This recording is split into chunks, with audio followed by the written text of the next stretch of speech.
सदर निवडणुकीच्या संबंधिताने एक सर्वसाधारण आकडेवारी आपल्याला देत आहोत। याच्यामध्ये आपल्याला जी प्रभाग संख्या आहे ती प्रभाग संख्या 20 आहे। त्या प्रभाग संख्येमध्ये आपल्याला जी सदस्य निवडून द्यायचे आहे ते 41 सदस्य आहे। 20 प्रभागांपैकी 19 प्रभाग असे आहे की ते द्विसदस्यीय असणार आहेत आणि एक प्रभाग असा आहे, प्रभाग क्रमांक 19 हा त्रिसदस्यीय प्रभाग आहे। आपल्या येथील मतदारांची एकूण संख्या आहे 94,014। त्यांपैकी पुरुष मतदारांची संख्या आहे 48,413, महिला मतदारांची संख्या आहे 45,585 आणि इतर मतदारांची संख्या आहे 16। यामध्ये आपली एकूण मतदान केंद्रे ही 108 मतदान केंद्र आहे। त्या 108 मतदान केंद्रांपैकी 100 मतदान केंद्र असे आहे की ती प्रभागातील मतदान केंद्र आहेत आणि 8 केंद्र असे आहे की त्या प्रभागाच्या बाहेरची मतदान केंद्र आहे। आपलं नामनिर्देशन दिनांक 10 ते 17 नोव्हेंबर रोजीपर्यंत असणार आहे। कार्यालयीन वेळेत दुपारी 3 वाजेपर्यंत नामनिर्देशन पत्र तुम्हाला दाखल करण्यात येतील। नामनिर्देशन पत्र दुपारी 3 वाजेपर्यंत आहे। त्याचप्रमाणे रविवारची सुट्टी वगळून इतर दिवशी तुम्हाला जी काही नॉमिनेशन आहेत नामनिर्देशन पत्र ती दाखल करण्यात येणार आहे। नामनिर्देशन पत्राची छाननी आणि वैधरित्या उमेदवारांची यादी प्रसिद्ध करण्याचा दिनांक 18 नोव्हेंबर रोजी सकाळी 11 वाजेपासून चालू होणार आहे।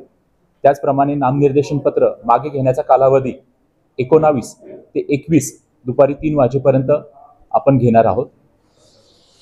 नंतर निवडणूक चिन्ह एकदा नॉमिनेशन झालं त्याच्यानंतर नामनिर्देशन पत्र दाखल केले, मागे घेतले, जे उर्वरित सभासद असणार आहे, जे उर्वरित कॅन्डिडेट उमेदवार असणार आहे त्यांना चिन्ह देण्याचा दिनांक आहे 26/11/2025 रोजी आपण संबंधितांना निवडणूक चिन्हे वाटप करणार आहोत। मतदानाचा दिनांक हा 2 डिसेंबर 2025 रोजी आहे। सकाळी 7:30 ते संध्याकाळी 5:30 वाजेपर्यंत आपल्याला मतदान करता येणार आहे आणि निवडणूक निर्णयाचा दिनांक हा 3 डिसेंबर 2025 रोजी असणार आहे। सकाळी 10 वाजेपासून मतमोजणीला चालू होणार आहे। मी सर्व मतदारांना आवाहन करतो की निवडणूक करताना, मतदान करताना निर्भयपणे, शांतपणे आणि कोणत्याही आमिषाला बळी न पडता आपण मतदान करावे। याच्यामध्ये आपल्याला जर काही अडचण निर्माण झाल्यास आमचे सर्व अधिकारी कर्मचारी आपल्या सेवेला तत्पर आहोत।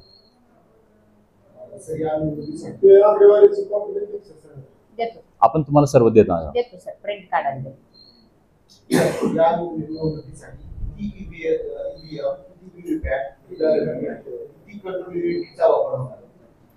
आता याच्यामध्ये जेव्हा आपल्याकडे साधारणतः आपण 15 उमेदवारांसाठी एक बॅलेट युनिट असतो, परंतु 108 आपल्याला कंट्रोल युनिट असणार आहे आणि उमेदवारांची संख्या एकदा निश्चित झाल्यावर आपल्याला बॅलेट युनिटची संख्या कळवणार।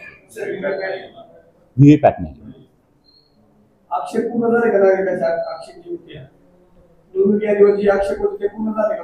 पूर्ण झालेले। किती आक्षेप आले आणि किती निकाली केले? धाराशिव मुद्दापालिकेच्या मतदारांवर किती आक्षेप आले आणि किती आक्षेप निकाली केले? 6,878 आपल्याकडे आक्षेप आलेले होते। त्याच्यामध्ये वैयक्तिक पण होते आणि जे काही एक गठ्ठा होते आलेले ते आक्षेप आहेत। आपण सर्व पर्यवेक्षक आहेत, बीएलओ आहे, यांच्या मदतीने आपण जवळपास सर्व आक्षेप निकाली काढलेले आहेत। अंतिम मतदार यादीनंतर सुद्धा काही नागरिकांची नाव किंवा काही उमेदवारांची नाव दुसऱ्या वार्डात दिली, त्याच्यासाठी आपल्याकडे आयोगाचेच निर्देश असे आहेत की आपल्याला पूर्वनी मतदार यादी आपल्याला डिक्लेअर करता येते। ती आम्ही पूर्ण माननीय कलेक्टर साहेबांच्या सहीने ती आपली झालेली आहे। त्याचा रिफ्लेक्ट आता मतदान वाईज जेव्हा आपण याद्या फोडणार आहात केंद्रावाईज तर त्यामध्ये ते रिफ्लेक्ट होऊन जाईल। नाही, आता ती प्रभागनिहाय यादी आपल्याकडून सर्व प्रोसिजर झालेली आहे। आजच सकाळी आम्हाला आयोगाचे टेक्निकल विंग कडून असे निर्देश आलेले आहेत की महाराष्ट्रातील बरेच नगरपालिका आणि पंचायतींचे जे काही आहे पूर्वनी यादी त्यांच्याकडे आलेली आहे। सो मग त्याला टेक्निकल इश्यू आज दुपारपर्यंत सॉल्व्ह करून ते आपल्याला टॅब ओपन करून देणार आहे। तर दुपारून प्रिंट झाली तर 1 तासाभरात प्रिंट होऊन जाईल की आज संध्याकाळपर्यंत हे तुम्हाला पाहण्यास उपलब्ध करून देणार आहोत। प्रिंट झाल्या की साहेब लगेच आपल्याला विक्री ज्यांना हवी आहे त्यांना उपलब्ध करून देता येईल। आम्ही तेच सांगतोय की आयोगाकडून आता टेक्निकल क्यू मध्ये ते आहे, ती इश्यू सॉल्व्ह झाल्यावर आयोगाचा आम्हाला तसा मेसेज आहे, जेव्हाही प्रिंट सुरू होईल त्याच्यात देऊ आम्ही. शहरामध्ये किती बूथ संवेदनशील आहेत, त्या संवेदनशील बूथांवर आपण काय उपाययोजना केल्या? आजपर्यंतच्या आमच्या माहितीनुसार तर असं संवेदनशील बूथ आमच्या निदर्शनास नाही, पण आम्ही पूर्ण बूथची यादी ही SP साहेबांकडे दिलेली आहे. त्यांच्या जो सर्वे आहे त्याच्यानंतर आम्हाला तशी बूथची यादी जर आली आम्ही तुम्हाला उपलब्ध करू. आणि या संवेदनशील बद्दल आयोगाच्या निर्देशाप्रमाणे सर्व SHO जे असतील ते सर्व संवेदनशील बूथांना व्हिजिट करतील आणि त्याचप्रमाणे आम्ही SDO असतील, SDPO असतील, हे संयुक्तरित्या प्रत्येक संवेदनशील केंद्राला व्हिजिट करून त्याचा आम्ही आढावा घेणार आहोत. हो, असतील. नगराध्यक्ष आणि नगरसेवक याची मर्यादा काय आहे? नगराध्यक्ष पदासाठी 15 लाख प्रति उमेदवारी खर्चाची मर्यादा आहे आणि सदस्यांसाठी 5 लाख प्रति उमेदवारी खर्चाची मर्यादा आहे. या खर्चावर निरीक्षण करण्यासाठी आपण आपली टीम नेमणार आहोत. त्या टीमच्या अनुषंगाने जे काही सदस्य असतील तर प्रत्येक फील्ड व्हिजिट करून जे तिथे प्रचार सभा असतील, बाकीच्या गोष्टी असतील, याच्या अनुषंगाने आपल्या टीमनुसार आपण त्याच्यावर कंट्रोल ठेवणार आहोत.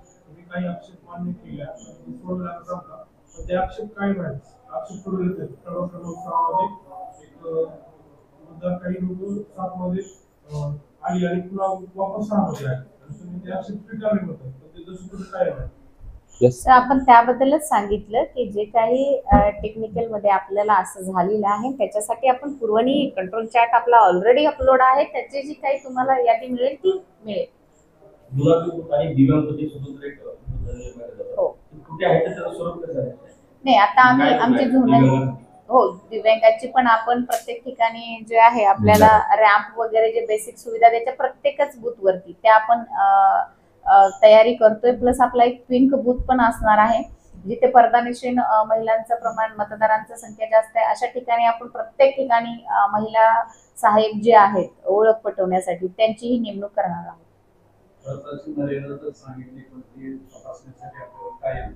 टीम आहे आपल्याकडे, म्हणजे आता इलेक्शन वरती आदेश निघायचे आहेत, पण आपल्याकडे विधानसभेला, लोकसभेला ट्रेझरी ऑफिसर होते तर तीच आमची कंटिन्यू राहील. तसा आदेश आम्ही सोशल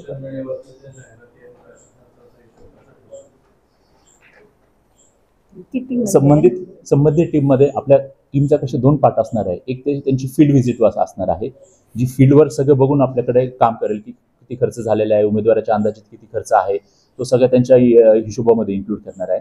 त्याचप्रमाणे एक टीम आपल्या ऑफिसमध्ये बसणार आहे की ते सोशल मीडियावर लक्ष ठेवतील. साधारणतः आयोगाचे जे निर्देश असेल, जे खर्चाचे असतील, त्या निर्देशाप्रमाणे त्याची ते कॅल्क्युलेशन करण्यात येईल. कोणाला आम्ही उपलब्ध करून देऊ ना जे काय असेल. उमेदवारांचे नामनिर्देशन पत्र जे आहे ऑनलाईन ऑफलाईन ऑनलाईन असेल त्याची प्रत काय पद्धत काय? ऑनलाईन आहे. अर्ज पूर्ण आपल्याला आयोगाचे जे काही आपल्याला पत्र आहे 4/11चं त्यामध्येच त्यांनी पूर्ण आपल्याला दिलेलं आहे की या निवडणुकीसाठी नामनिर्देशन पत्र स्वीकारण्याची प्रक्रिया ही संगणक प्रणालीद्वारे राबवण्यात येणार आहे. त्याच्यासाठी एक सॉफ्टवेअरची निर्मिती केलेली आहे. उमेदवारांनी SEC इलेक्शन म्हणजे ELEC.in या वेबसाईटवर जाऊन त्यांची नोंदणी करायची आहे आणि ती नोंदणी म्हणजे रजिस्ट्रेशन त्यांचं झाल्यानंतर त्यांनी त्यांचा फॉर्म भरून, शपथपत्र भरून, त्याची प्रिंट काढून, सही करून ती कॉपी आम्हाला इथे RO ऑफिसला आणून द्यायची आहे आणि जिथे आपण त्याला नॉमिनेशन फॉर्म म्हणून एक्सेप्ट करणार आहोत. 2016च्या इलेक्शनमध्ये ऑनलाईन प्रक्रियेचा फॉर्म सबमिट करायचा होता, पण ती वेळेस ऑनलाईन प्रक्रिया बंद पडली होती, तर ती ऑफलाईन सुरू केलं होतं. नंतर तसं काय असणार आहे? आताच सांगू शकत नाही सर, जसे जसे आयोगाचे निर्देश येतील तसे तसे आम्ही पत्रकार बंधूंना कळवू. 15 दिवशी काय होतं, एखाद्या बूथवरती ईव्हीएम मशीन चालत नाही, तांत्रिक बिघाड होतो. तांत्रिक बिघाडानंतर तुमची जी टीम आहे लोक त्या ठिकाणी येत नाही आणि असं परिस्थिती की ती मशीन चालू होत नाही, त्या ठिकाणी काय होतं, गोंधळ होतो. त्या संदर्भात तात्काळ काय प्रयत्न आहेत? नाही, आपल्याकडे पूर्ण जे मास्टर ट्रेनर असणार आहेत. आपण सकाळी एक आपल्याकडे अशी पद्धत असते सर, जेव्हा बूथ आदल्या दिवशी याच्यावरती जातात सेंटरवरती, तर त्यांनी आपल्याला चेक करायचं असतं त्या केंद्र प्रमुखाने. प्लस आपण सकाळी जेव्हा एक ट्रायल घेतो सर्व पक्षांच्या समवेत, तर ती 7:30च्या आधी म्हणजे 1 तास बिफोर असते. 7:30ला मतदान सुरू होते. 1 तास बिफोर मध्ये आपण ती घ्यायची आणि पूर्ण सेट करून ठेवायचा. तिथे जर टेक्निकल काही इश्यू आला तर 1 तास हा आमच्यासाठी खूप मोठा अवधी आहे. आणि आता विधानसभेला वगैरे तरी गावोगावी बूथ असतात. आपले हे सिटीच्या पेरिफेरीमध्ये आहे, त्यामुळे जास्त वेळ आम्हाला वाटत नाही की पोहोचायला तिथे टीम पोहोचायला वेळ लागेल. आपण ती तशी काळजी घेऊया. नाही, जे आयोगाचे निर्देश आहेत आपण त्याप्रमाणे जे सकाळी 7:30 ते संध्याकाळी 5:30 पर्यंत ज्या वेळेत मतदानाची आहे वेळ आहे. त्याच वेळेत होणार आहे. मतमोजणी कधी कुठे होईल? मतमोजणी आपली जी आहे 3 3 तारखेला डिसेंबरला होईल. शासकीय नेतृत्व निकेतन ITI ला जिथे आपली स्ट्रॉंग रूम आहे तिथेच आपली मतमोजणीची पूर्ण तयारी आहे. तर आचारसंहिता लागू झालेली आहे हो. आणि सध्या जे इच्छुक उमेदवार आहेत शहरामध्ये सगळीकडे LED लाईट लावणे, मुरुम टाकणे, सामाजिक भावाने हा प्रकार सुरू आहे. अशा वेळा करण्यासाठी काय करावं? So, अशी कुठली तक्रार आमच्या निदर्शनास आली नाही की ते स्वतःहून असं करतायत. आपण स्वतः ठीक आहे, आमच्या पूर्ण शहरात सुरू आहे. आमच्या इंजिनियर्स कडून आपण तसंही त्यांच्यावरती निगराणी घेऊ. आचारसंहितेला लोटस किती करणार? बॅनरचा डेलीचा रिपोर्ट मी आता नाही घेतला, 1-2 मिनिटांमध्ये आपल्याला शेअर करतो. आचारसंहितेचे पक्ष जे स्थापन केलेलं आहे त्या संदर्भात ते जेवढे तक्रारी येतील त्याच्यासाठी माहिती आम्हाला कशी मिळणार? माहिती उपलब्ध करून देऊ ना सर, की आपल्याला जर कुठलीही तक्रार जर आली आणि आम्ही त्याच्यावरती काय केले, माहिती पूर्ण ही पारदर्शक निवडणूक असणार आहे. तुम्ही जीही माहिती आम्हाला मागेल उपलब्ध डाटा पूर्ण मीडियाला उपलब्ध करून देण्यात येईल. उमेदवारांच्या विविध परवानग्या लागणार आहेत, त्याची काय प्रोसेस आहे? हा, सिंगल विंडो आपली असणार आहे. आणि प्लस आपले जे इतर जे आहेत जसं शौचालयाचं प्रमाणपत्र आहे तर ते स्वघोषित, काही उमेदवारांनी स्वतः स्वघोषित द्यायचे आहेत. आणि जे आमच्या कार्यालयाकडून बेबाकी वगैरे मिळणार आहे तशी टीम आम्ही बसवलेली आहे आणि त्यांच्याकडून ते वेळेत उपलब्ध होतील. आयोगाचे निर्देश असे आहेत की ते ज्या ची जनजागृती करून घेण्यात येणार म्हणून स्पष्ट निर्देश आहेत. पण अजून आपण काही स्वीपचा आपला प्रोग्राम पूर्ण होणार आहे सर. स्वीपमध्ये पण आहे ही जनजागृती जी आपण म्हणताय, तर विविध त्या दिवशी प्रेस झालेली आपण सांगितलेली आहे. ज्यांना कोणाला टेक्निकल इश्यू येत आहेत आपली पूर्ण टीम इथे पण मदतीला आहे. आता नामनिर्देशन पत्र ज्या दिवशी आपण स्वीकारणार 10 तारखेपासून, तर त्यावेळेला आपले लोक इथं बसून असतील. ज्यांना कुठलीही टेक्निकल अडचण येते किंवा काही विचारायचं असेल तर आमची टीम आहे सर. मतदारांना मतचिन्हाचं वाटप कसं आहे?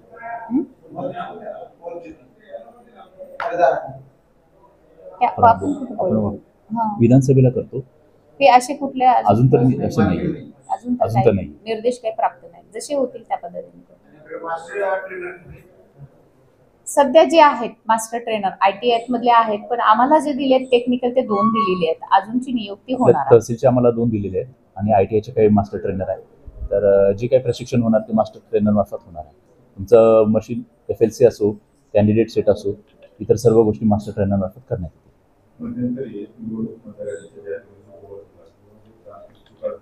त्याला BLO जबाबदारी असते.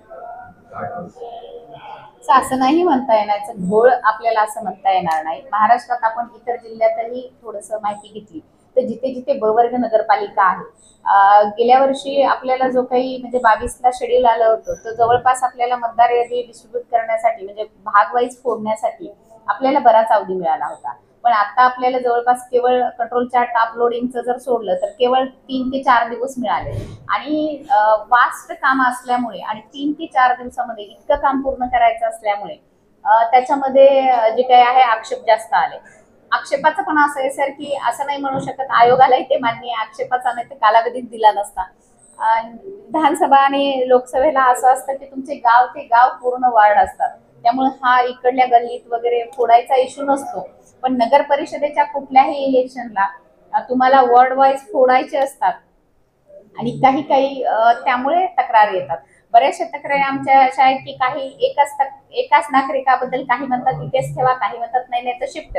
तर कॉन्ट्रोवर्सी ज्या आहे परस्पर विरोधी अशा पण तक्रारी आहेत. त्याचा आपली प्रत्येकाने BLOनी स्पॉट व्हिजिट केलेली आहे. तसे त्यांच्याकडे फोटोग्राफ्स आहेत, तसं त्यांच्या लेखी आपण मान्य अमान्य यांचा रिपोर्ट घेतलेला आहे, त्यानुसार खातरजमा करून केलेले. असं नाहीये महाराष्ट्रात की कुठलीही ब वर्ग घ्या, ब वर्गाचे पण शेजारचा जिल्हा बीड बघितला तर ब वर्गामध्ये पण पुरवणी कंट्रोल चार्ट अपलोड झालेले आहेत. आणि तर मराठवाड्यात 3च मनपा आहेत, नगरपालिका आहेत, सॉरी, बीड, उदगीर आणि धाराशिव, तर तिन्ही ठिकाणी आहे. असं नाही म्हणता येणार की कुणी घोळ केला. हे कामच एवढं वास्ट आहे, आपल्याला मिळालेला अवधी फार कमी आहे आणि हा पूर्ण टेक्निकल काम आहे की असं नाहीये ते एकदमच जर आपल्याला वर्डवाईजच भाग याद्या बनवून आल्या असतात तर ते आपलं 10 मिनिटाचं काम आहे. सो स्पॉट आणि हे वास्ट काम असल्यामुळे ते झालंय. पण आपण आता जे काही केलेलं आहे पूर्ण खातरजमा आपल्या बीएलओनं स्पॉट करून इन्फेक्शन करून त्यांच्यासोबत जे नगरपालिकेचे जे आपले अधिक पर्यवेक्षक नेमले होते त्याच्यासाठी आपण प्रत्येक वार्डामध्ये 3 ते 4 तहसीलचे बीएलओ दिले होते. जेव्हा आपण आता हे आक्षेपाची सुनावणी घेतल्या तर एका टीम मध्ये 5-5, 6-6 लोकांनी ते केलेले आहे आणि स्पेसिफिक बीएलओ त्याच कामासाठी असल्यामुळे आपण ती पूर्ण टेक्निकल पर्सन कडून खातरजमा केलेली. आता बऱ्याचदा नागरिकांचं काय होतं की त्यांचं मतदार जे काही कार्ड आहे त्याच्यावरती ऍड्रेस असतो, फॉर एक्झाम्पल इंगळे गल्लीचा, आणि आता ते म्हणत असतील नाही मी समतानगर मध्ये राहतो, ते बदलण्याचे अधिकार नगरपालिकेला नाहीये. ते तहसीलला वेळेतच त्यांनी 8 फॉर्म भरायला हवा होता आणि मग तिथून चेंज. तर म्हणून मग आता लोक काय करतात की आधार कार्डच्या आधारे नाही मी इथंच होतो किंवा मी संमती दिली म्हणून मला इथे घ्या. तर अशा लोकांचीच 1% जे आता आपल्याकडे आले ते तक्रारी आहेत. बाकी आम्ही स्पॉटला त्यांच्या इपिक कार्डवरनं क्रॉस चेक करून केलेला आहे. आणि याच्यामध्ये एक गोष्ट झालेली आहे की 19व्या विधानसभेच्या अनुसार 2022ला जी मतदार यादी झाली ती प्रभागांची, तर अनेक लोकांचे आक्षेप होते की आमचं त्या ज्या प्रभागामध्ये आहे तर तुम्ही आता का ठेवलेलं आहे. तर त्याच्या अनुषंगाने आपल्याला आयोगाचे असे निर्देश होते की 1/7/25ला जी मानवी दिनांक आहे त्या मानवी दिनांकाला जी वस्तुस्थिती असेल त्या वस्तुस्थितीनुसारच आपल्याला कार्यवाही करायची होती. त्यामध्ये कोणतेही बदल करण्याचा वगळण्याचा आपल्याला काय अधिकार नव्हता. मतदान बूथवरती मोबाईल अलाउड आहे. त्याच्या बाबतीत आयोगाने असे स्पष्ट निर्देश दिलेले आहेत की तुम्हाला आता एक आमचं मोबाईल एक कक्ष असणार आहे आणि तिथे आमचे साहेब पण असतील, आम्ही टोकन तुम्हाला देणार आहोत. आत बूथ मध्ये कुणालाही मोबाईल अलाउड करता येणार नाही. आतमध्ये न्यायचा नाहीये. तो जिथे आमचा कक्ष असेल तिथे तुम्हाला ते ठेवायचा आहे आणि पुन्हा तो काळजीने घेऊन जायचा आहे. मोबाईल आम्हाला का अलाउड आहे सर, कारण आम्हाला 1 तासाची रिपोर्टिंग करावी लागतात. आता जसं ह्या सरांनी विचारलं की टेक्निकल काहीतरी तर अडचण आली, पण आमच्या लोकांना पण कुठली व्हिडिओ शूटिंग अलाउड नाही होऊ शकत, कारण प्रत्येकाचं आय कार्ड आहे ना, आयोगाने दिलेली जबाबदारी. मला नाही वाटत की असं कोणी गैरकर्तव्य करेल. आणि याच्यामध्ये आणि आम्हाला ते 2-2 तासाचं रिपोर्टिंग आहे प्रत्येक ऑफिसर. विषय असा आहे जे मालमत्ता धारक आपल्याला मध्ये गेले तर दरवर्षी ते 30% रक्कम भरतात. ते लोक तुम्ही थकबाकीच जमणार का बिल समजून ते थकबाकीच धरावी लागेल, कारण आता असं आहे की आपला कुठलाही, अरे बरोबर आहे, ऐकून घ्या सर, की कुठल्याही अपीलात गेलो म्हणून निर्णय लागलाय का, तर नाही. जेव्हापर्यंत त्याचं थकबाकी नीलचा निर्णय येत नाही तोपर्यंत ऍज अ मुख्याधिकारी, आता मी एआरओ नाही, ऍज अ मुख्याधिकारी मी तुम्हाला थकबाकी नील म्हणून देऊ शकत नाही. जसं आपली आता आचारसंहिता लागण्याच्या आधीपर्यंत अभय योजना चालू होती, मात्र आचारसंहिता लागता क्षणीच आम्ही अभय योजना पण त्याचा लाभ देणं बंद केलेलं. अभय योजनामध्ये पण काही यांचं पक्षांचं मत आहे की अभय योजनेचे ज्यांनी 50% भरून घेतले तर 100% माफीसाठी आम्ही जे काही मायनस करून घेतलेले, बट त्याची प्रोसिजर कशी होती की तो प्रस्ताव तयार करून आपल्याला माननीय राज्य शासनाकडे पाठवायचा होता. त्याची मंजुरी झाल्यानंतर, तो मंजूर झाल्यानंतरच आपण म्हणू शकतो की थकबाकी देईल. पण आज रोजी ती सिच्युएशन नाही. आपण प्रस्ताव तयार करण्याच्या म्हणजे प्रोसिजरलाच होतो.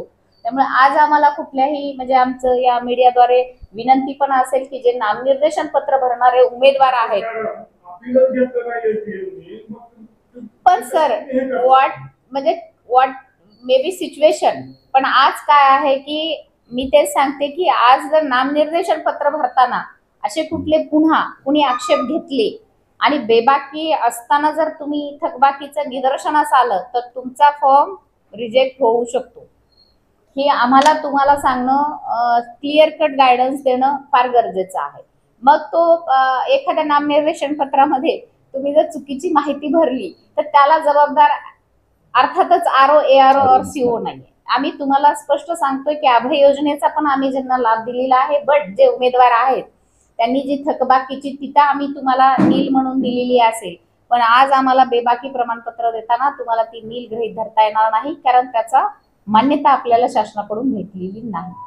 प्रचाराचा कालावधी काय आहे आणि प्रचार कधी बंद होईल? सकाळी त्यावेळेस सुरू होईल, रात्री बंद होईल.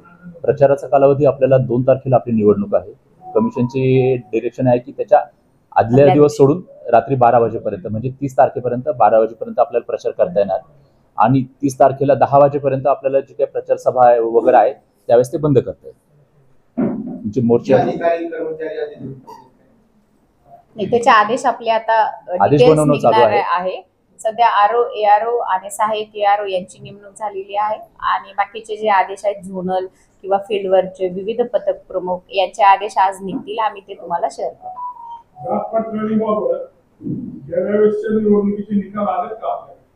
ड्राफ्ट प्रणालीमध्ये त्यांची चालू होती त्याबाबतची कास्ट व्हॅलिडिटीच्या संदर्भातले जे फॉर्म भरताना जे सर्टिफिकेट द्यायचे त्याचे नियम्स काय, नॉर्म्स काय, कास्ट व्हॅलिडिटीसाठी निर्देश असे निर्देश काय? व्हॅलिड जर नसेल तर पुढलं सर्टिफिकेट त्यांना द्यावं लागतं. निर्देश असे आहे की नॉमिनेशनच्या आदल्या दिवसापर्यंत तुम्ही ऍटलिस्ट कास्ट सर्टिफिकेट काढून त्याच्या व्हॅलिडिटीसाठी तुम्ही अर्ज करायला हवा. त्याची पोचपावती जी असेल आमच्याकडे उपलब्ध ती आम्हाला दाखल करायला हवी. 6 आणि महिने निवडून आल्यानंतर Valid 6 यांच्याकरता, तुमच्याकडे SDM कडे काय लिहायचं? आरोपकडे आरूनकडे पोचपावती आमच्याकडे द्यायची आणि त्याच्यामध्ये हमीपत्र पण द्यावं लागेल की 6 महिन्यांच्या आत जी व्हॅलिडिटी आहे ती व्हॅलिडिटी आमच्याकडे सबमिट करण्यात येईल. कास्ट व्हॅलिडिटी वाले आपण पत्र मागते स्वतः नगरपालिकेचे किंवा निवडणूक विभागाचे प्रस्ताव दाखल करायला गेले तर ते आपलं पत्र सोबत द्या म्हणाले. आपण समाज कल्याण अधिकाऱ्याला बोलू सर, आपली गरज आपण नाही. गरज नाही तशी गरज नाहीये ती. आम्ही त्यांना बोलू. ज्याचं प्रमाणपत्र असतं तो कधीही तो स्वतःची व्हॅलिडिटीसाठी अर्ज करू शकतो. फक्त पोहोच लागणार आहे की तुम्ही नॉमिनेशनच्या आदल्या दिवसापर्यंत ती प्रस्ताव सबमिट केलेला आहे. शिक्षणासाठी किंवा निवडणुकीसाठी कारण मागते. आपण पत्र देऊ त्यांना नामनिर्देशन फॉर्म भरण्यासाठी असं असे आपल्या स्तरावरून देण्यात यावं. आम्ही त्यांना पत्र देतो मग. आज समाज कल्याण अधिकाऱ्यांना आम्ही पत्र देऊ. आरओ म्हणून आज आम्ही त्यांना पत्र देऊ आणि ते प्लस तुम्हालाही देऊ, जेणेकरून तुम्हाला तिथे कम्युनिकेशन करता येईल. सर, हे आता फक्त आपली निवडणुकी संदर्भात प्रेस आहे. गेल्या निवडणुकीत त्याची ड्राफ्ट प्रणालीविषयी म्हणजे काहीच झालं नाही. त्या संदर्भात काही निकाल आलाय का आपल्याला काय माहिती आहे का? नाही, त्याची कल्पना आम्हाला नाहीये. आपण ह्या निवडणुकी संदर्भात ही प्रेस बोलवलेली आहे. मागील निवडणुकीचा डाटा जे होती असा कुठलाही डाटा ती गरज पण नाही. आता आपण ही निवडणूक फ्रेश घेतोय.